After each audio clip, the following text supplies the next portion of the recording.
Hello there. The Monster Universe.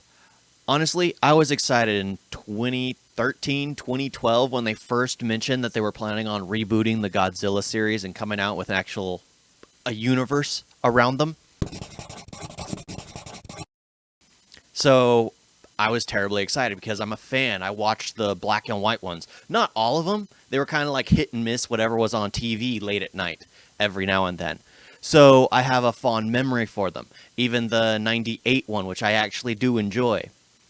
Godzilla. One of the biggest letdowns ever. Honestly, primarily because, first of all, you think Bryan Cranston's going to be a main character in the series. No. Bryan Cranston has no screen time whatsoever. He's introduced, and you think he's the main because he's introduced, the way he's introduced.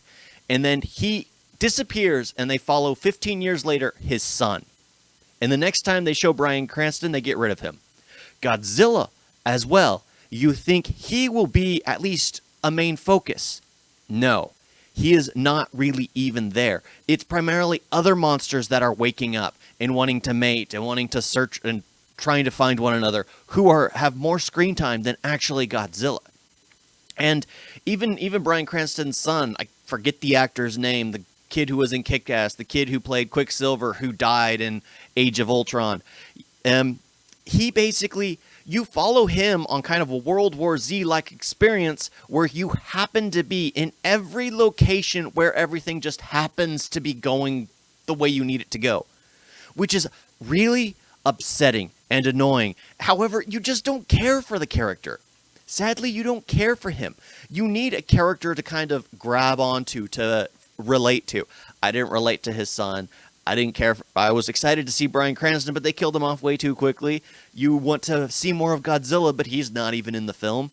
There are certain scenes which are redeemable, like when it finally gets to the very end of the film. There's this one shot, and there's posters of it, and it became wallpapers and things because it was an amazing shot. When Bryan Cranston's son is dropping in to San Francisco with the other troopers to deactivate the bomb, I think at that point, the whole place is destroyed. And they're falling down in the middle of a burning city. That is an amazing shot. However, the city's already destroyed. We miss the majority of the fight because we see Godzilla fighting the two other monsters in the beginning. We see the start of the fight. But the next time we see the city is when Bryan Cranston's son is falling into the city and it's already been completely turned to rubble. I just didn't like it. There was a terrible story. Not as bad as some of the other ones they did, or one especially.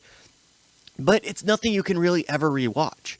I actually forced myself to rewatch it just because every time they tend to come out with a sequel, it's one of those things that you want to watch and refresh. But the older you get, the less likely you are to do that. I just needed to refresh it because I hadn't seen it in, 6 years? Because it's a movie that I remembered everything from the film.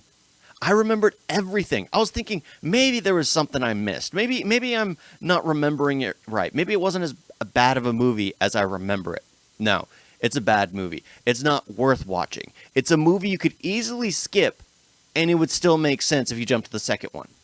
There are only a few movies in this series that actually seem to be enjoyable and can actually be watched one after the other. Why? Because they're actually do have someone you can follow. Godzilla you can't follow. Bryan Cranston you can't follow.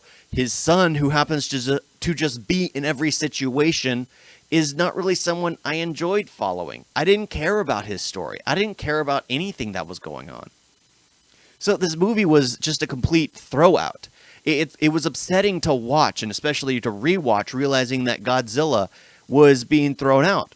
I did love the fact that they were bringing back the classic look of Godzilla, because there are shots with Godzilla when they finally show him where it looks like there's a man in a suit.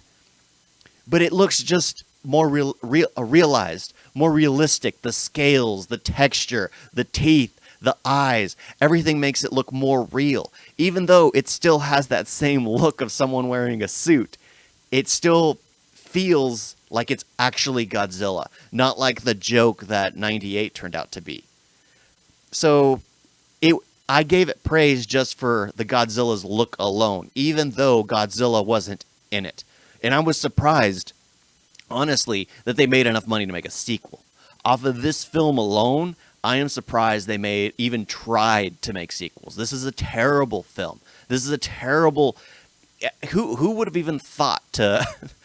Honestly, I'm just going to keep complaining about this. So, you know what? I'm just going to wrap it here. This movie's not worth watching. It's a terrible film, a waste of time.